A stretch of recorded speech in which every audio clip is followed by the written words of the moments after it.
Hi and welcome to the Nurse Station. My name is Maria Mobley and today we are going to learn about diabetes. This is a humongous topic. I want you to look for part 2 because the second video will go into the complications of diabetes. I don't have enough room on this board to even start touching that.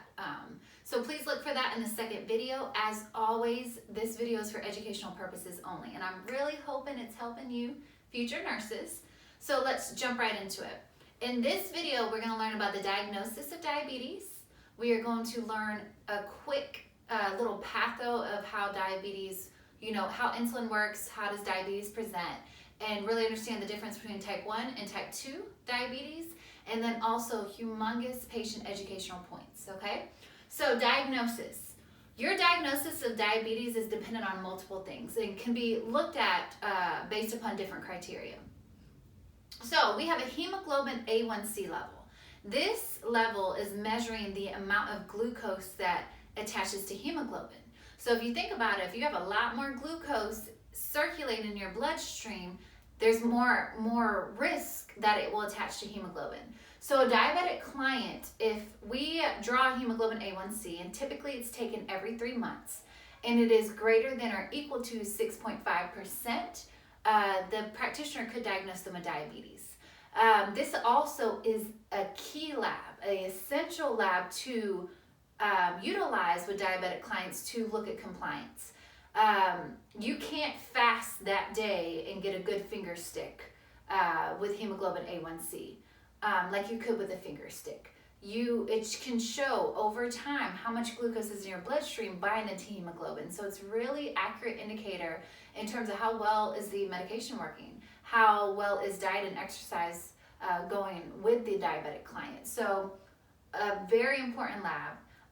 Any levels greater than or equal to 6.5% could result in the diagnosis of diabetes in clients. And also the goal for diabetic clients is to maintain their A1C level less than 6.5%, okay?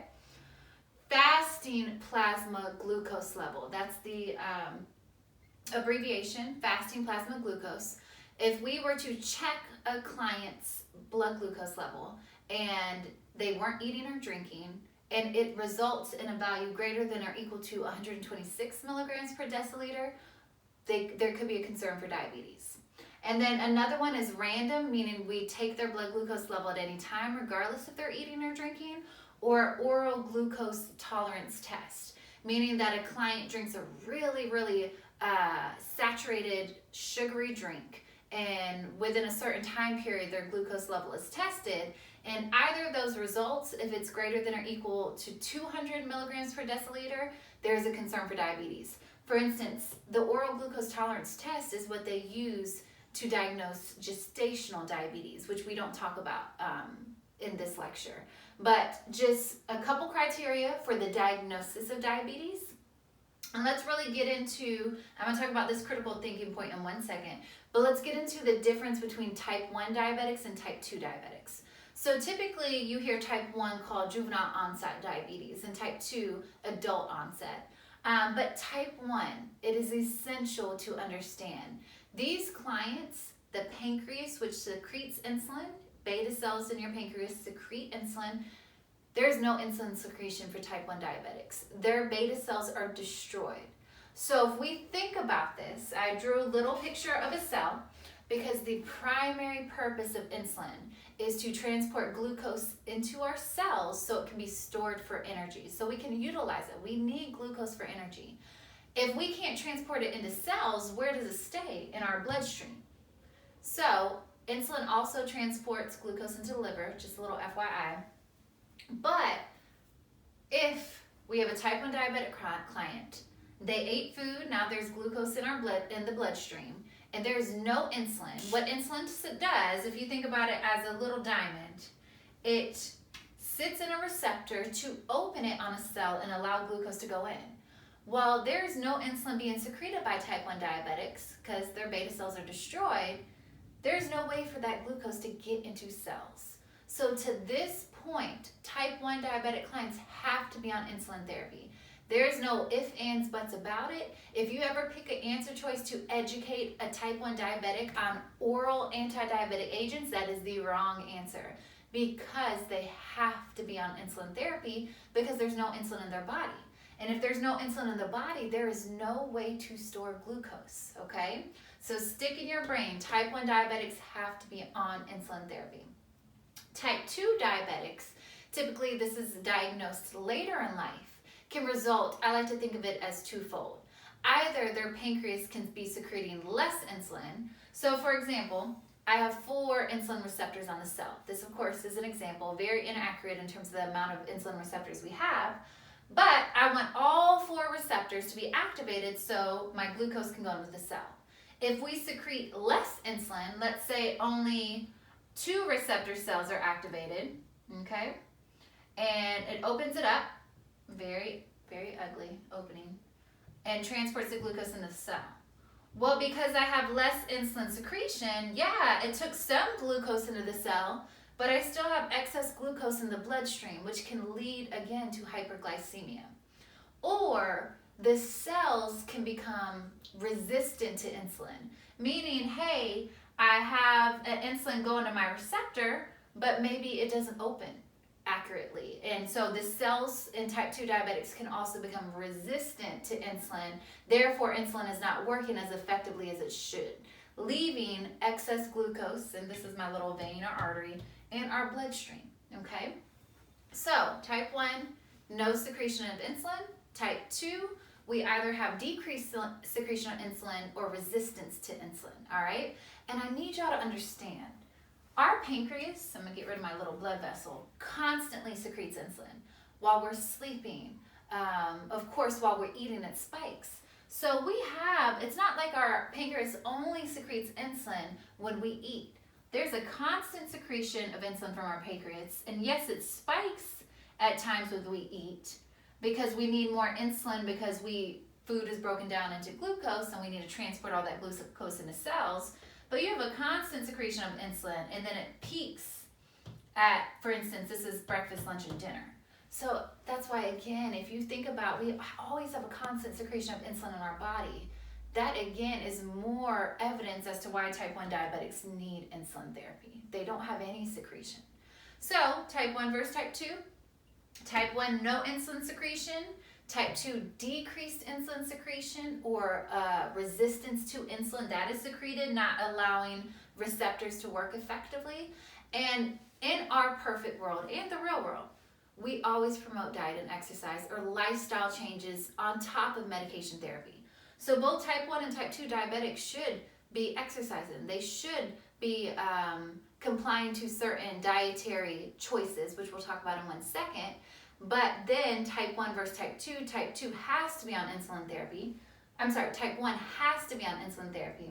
And type 2 can be controlled either with diet and exercise alone, or maybe we can control it with diet, exercise, and oral anti-diabetic agents, or they might need everything: diet, exercise, oral anti-diabetic agents, and insulin therapy. So with type 2 diabetics, of course, any diabetic, the practitioner is really doing a lot of trials to see what medication therapy works best for their diabetes. But you have to know the difference between type 1 and type 2. A little critical thinking I put up here, because I'm going to get to the complications of diabetes in a second video, such as hypoglycemia and DKA. I need you future nurses to understand this key point. If you ever see a glucose level less than 70, if it's 69, you need to act. Remember ADPI? You always go by ADPI. And in these NCLEX style questions, typically it says, what do you do first? It's typically trying to see, are you going to assess more or are you going to intervene? Are you going to act? A glucose level of less than 70, you do not need any more assessment data. You need to act right then and there. I want you to go into that client's room and you need to give them some form of glucose. What you most commonly see us do is give them some juice. If you give them soda, it has to be, of course, non-diet. It has to be a soda with real sugar in it. But you most commonly see us go in there, give the client some orange juice or a type of juice to get that glucose back up. Something else you need to think about critically thinking is the orientation of the client. If the client has any change of behavior, let's say you walk in there with a glucose level of 45 and they have slurred speech and they're lethargic, don't put anything in their mouth. That is not safe, okay? So less than 70, you act. You don't wait. You go in that room, you give them some form of glucose, and we'll talk about that in the second video. But depending on what type of glucose you're going to give, you need to think about their level of orientation. If they're unconscious, of course you won't put anything in their mouth. We would give them dextrose through the IV. We can give them glucagon. We can give them things in a parenteral route. So that's something to think about in terms of how we act for hypoglycemia. But little critical thinking point, less than 70, you go in that room and you give them glucose in some form or another, okay? So sorry, that was my critical thinking tangent. So again, difference between type 1 and type 2. Type 1 is destruction of beta cells, which are in our pancreas, therefore no more insulin secretion. They need insulin therapy. Type 2, it's either a decreased secretion of insulin or a desensitization to insulin, so our receptors aren't working as effectively. So, type 1 versus type 2. Type 2, in the NCLEX perfect world, you always start with diet and exercise. Then you go to oral anti-diabetic agents. Then you go to insulin therapy.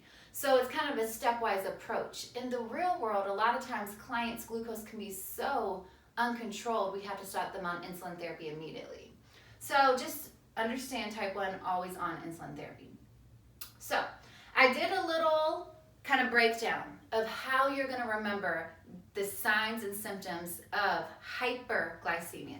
Because remember, one way or another, they are always going to have elevated blood glucose levels because we are not effectively transporting glucose into the cells or to our liver to be stored, okay? So that's hyperglycemia, all right? So with diabetic clients, you always need to look for signs of hyperglycemia, and the 3 Ps should automatically pop to your head. Polyuria, polydipsia, polyphagia. You need to ingrain this into your brain with diabetic clients, okay? So I'm gonna explain to you how the 3 Ps occur. Little patho. I actually tried to draw pictures, and I drew a hamburger. It looked like a spaceship somehow. So I just wrote it in words so y'all would understand what I'm talking about. So we eat. Food breaks down into glucose, right? So the glucose is now in our bloodstream. So therefore we have elevated blood glucose levels, right? We just ate. If we're eating, our levels will start to get elevated from the breakdown of our food into glucose, right? So no insulin or insulin resistance or decreased insulin secretion, however you want to think of it. No insulin for type 1, insulin resistance for type 2. Glucose stays in blood. So it's not being transported into the cells.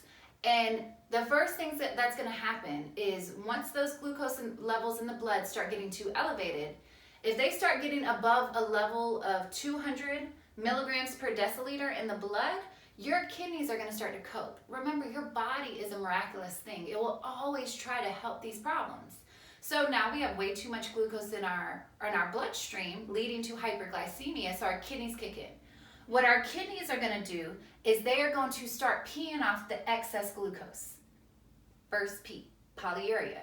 So they're going to start peeing off excessively, and this is trying to help the body. It's trying to cope with these elevated glucose levels. So they're peeing off the excess glucose. And you will see another terminology. Actually, I did, glycosuria. I put it up there. So pee off the glucose, but remember, your body still craves energy because the purpose of eating is to get glucose stored inside the cell so we have it for energy when we need it.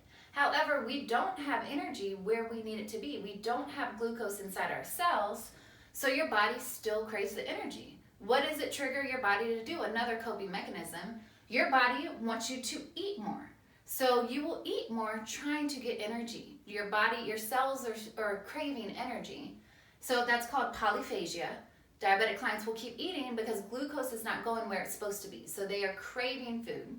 Polyphagia, again, the glucose levels in the blood will be elevated. They'll still have hyperglycemia because they're eating, but the glucose is staying in their bloodstream and not being transported into the cell, okay? And then the kidneys continue to pee off this excessive glucose as a coping mechanism. And anytime you see glycosuria, that means there's a lot of glucose in our urine. And again, this is what your kidneys are trying to do to help you cope. So again, we're still having polyuria. It's glycosuria because we have a lot of glucose in our urine. And then we're losing a lot of water at this point. When I say we, I mean diabetic clients, which leads to polydipsia, which is the thirst. So if you think about, again, the patho, very basic. I by no means am a diabetes expert, but it makes sense to me why diabetic clients have the 3 Ps. You know, they eat their food wanting glucose to be stored in the cells. It doesn't happen. It stays in the bloodstream. Kidneys cope, peeing off the excess glucose, polyuria. We still don't have the energy that our body's craving, so we keep eating. Polyphagia, and then keep peeing because the glucose is staying in our bloodstream and not going into our cells. So constantly having hyperglycemia, the kidneys are trying to help cope by peeing off. Loss of water leads to that thirst mechanism kicking in, leading to polydipsia. So when you think about diabetic clients, signs and symptoms of hyperglycemia are the 3 Ps. That should always pop to your brain. 3 Ps: polyuria, polyphagia, polydipsia. And a lot of times, just critically thinking, and when talking to your diabetic clients, you know, we educate diabetic clients to check their blood glucose levels on a routine basis. However, if a client comes in and keeps saying, I cannot stop peeing, well, you don't have enough information to prove they have hyperglycemia, but that is a sign of hyperglycemia. So you should start your first step. That's subjective data. We need to go and check their glucose and make sure it's not elevated. So when you're looking at these NCLEX style questions, and it's talking about diabetic clients, if they're having any of the 3 Ps, you need to start thinking, hey, could their glucose levels be way too high? You know, do we need to help them with medications such as insulin? Just a little critical thinking. So I hope this provided a basic diagnosis of diabetes, little critical thinking step. You go into that room if it's less than 70, and you have to act by giving glucose, because now they are hypoglycemic, okay? And we'll talk about those complications in video 2. And then just a general patho to make you ingrain into your brain the 3 Ps with diabetic clients. So let's talk about patient education. So a lot of patient education, I don't even have the time to touch on diabetic meds. You need to know diabetic medications. You need to know oral diabetic medications. You need to know insulins. Really focus on peak and onset, because onset is when that tray should be in the room, right? The client should be eating, and the peak is when we should look in on our client for signs and symptoms of hypoglycemia. Really important. So know your diabetic meds.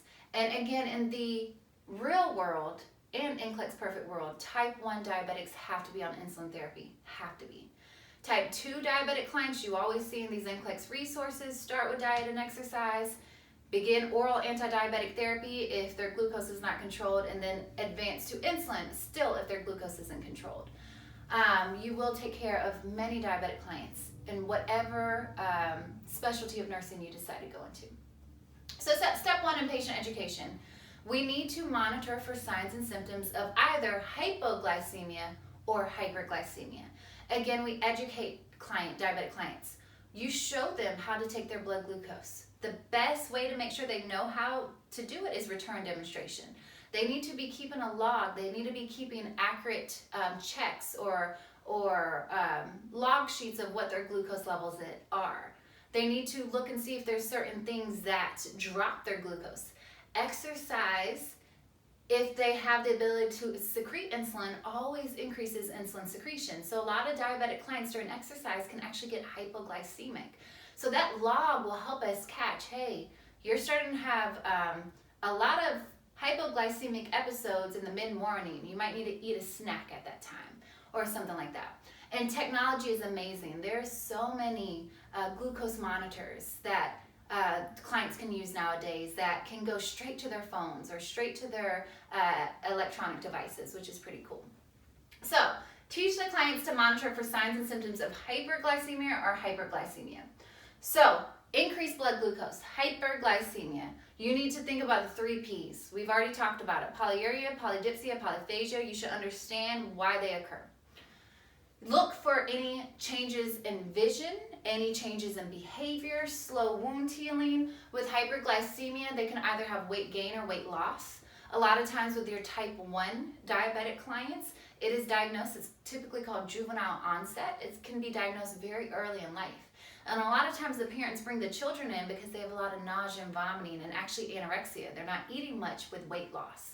So weight loss versus weight gain, again, it's dependent on the type of diabetes, but look for those signs and symptoms of hyperglycemia. And then signs and symptoms of hypoglycemia or low blood glucose. Change in behavior, diaphoresis or sweating, headache, fatigue, palpitations. They could say that their heart is racing out of their chest or that their heart is beating funny. Remember, in your assessment part of your nursing process in these NCLEX style questions, if you have a concern but you can't prove it, you need to gather more data. I'll give you, this is a question I always give my students to see how their critical thinking is. You have a diabetic client that missed their breakfast because of a procedure and they come back and they are angry, they are sweating, they have a headache. What do you do first? Angry, sweating, diaphoresis, and headache. So change in behavior, diaphoresis, headache. You're thinking hypoglycemia. So answer choice will always be administer a snack to the client. However, I'm going to ask you, can you prove it? You can't prove to me that that client is hypoglycemic. They could just be angry because they didn't eat, right? They could just be angry and hot. So the first step you always got to do is prove what you think is the problem. Get a blood glucose. Your answer would be to assess the blood glucose level to verify that they actually are hypoglycemic, and then you can act, okay?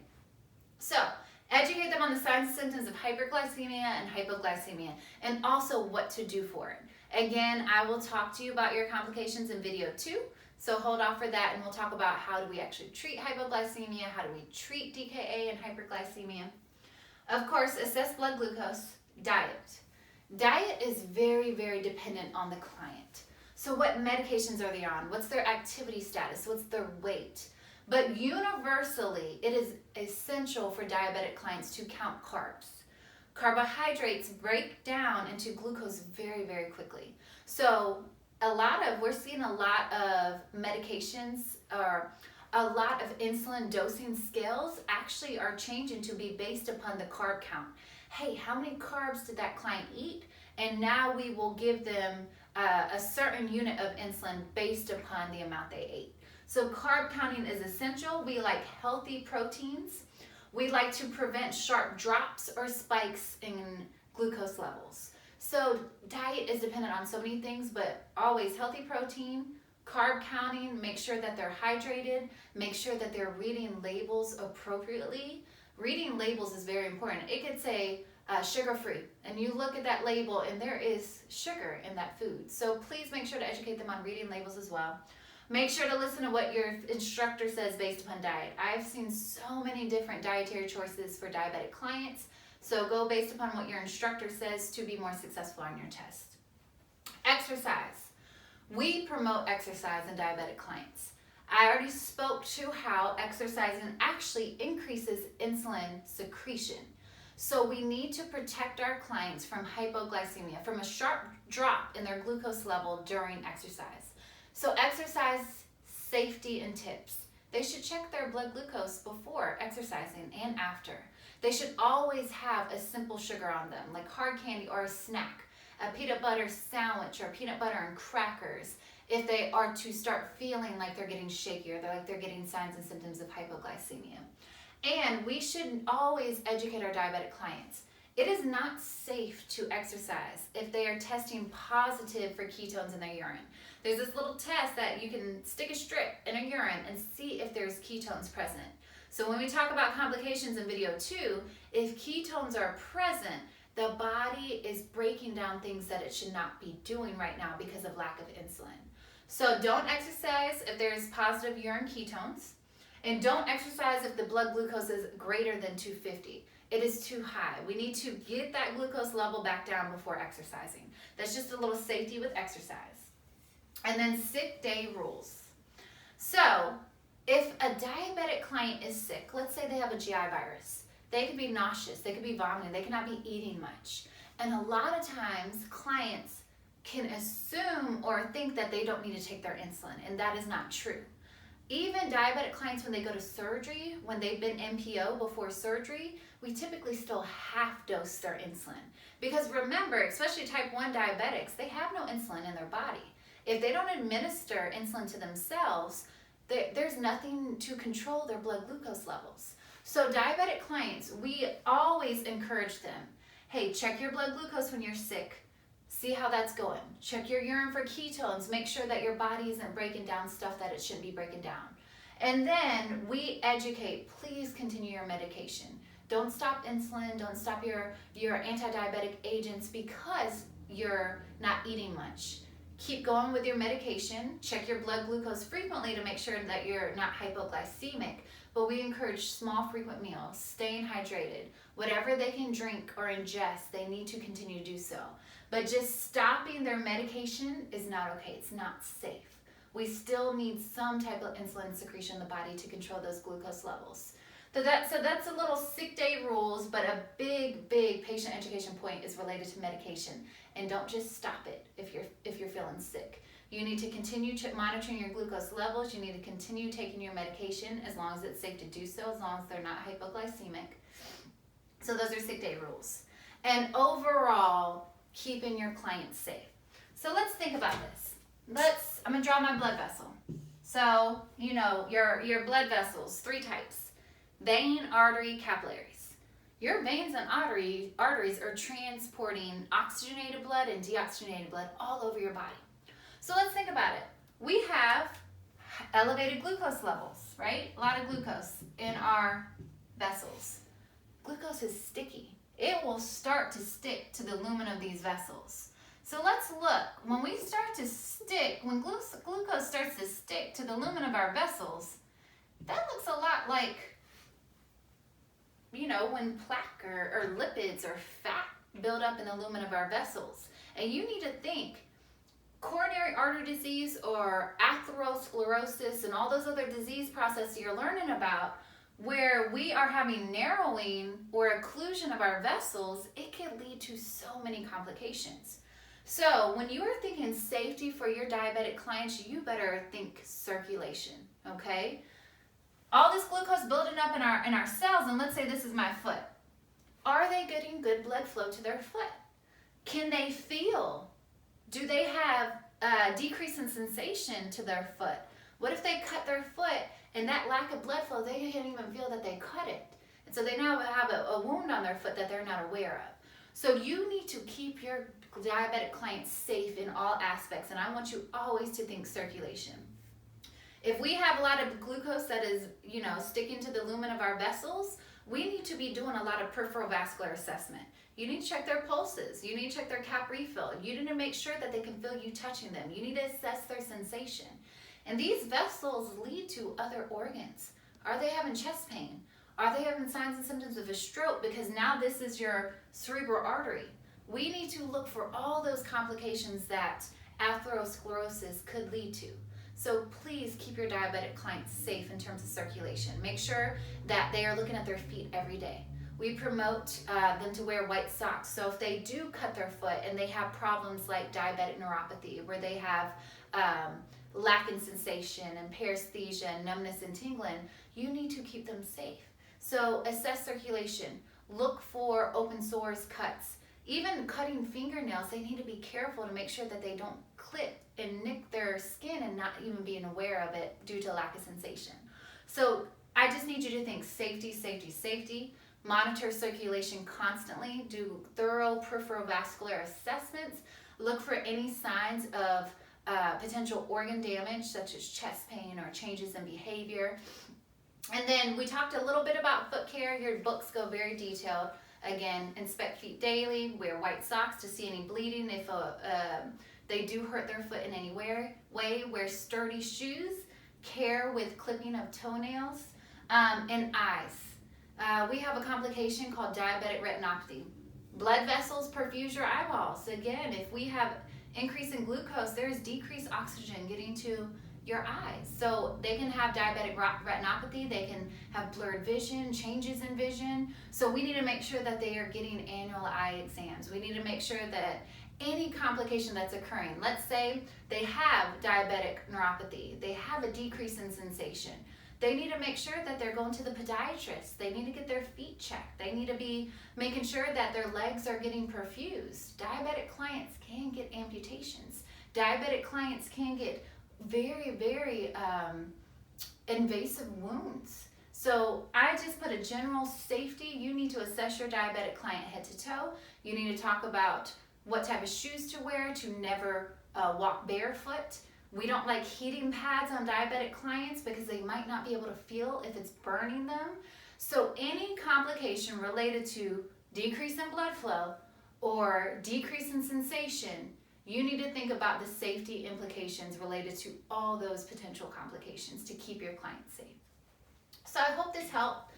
I spend hours with my students on the education of diabetic clients and just diabetes as a whole. This is just a very quick to the point.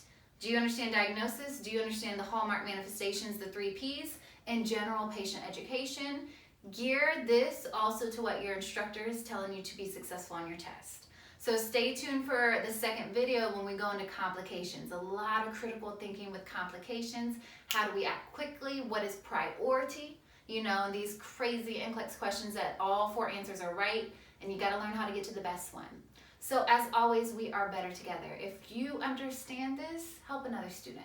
Let's all get to that bedside. Let's all get to our dream job. All right, take care.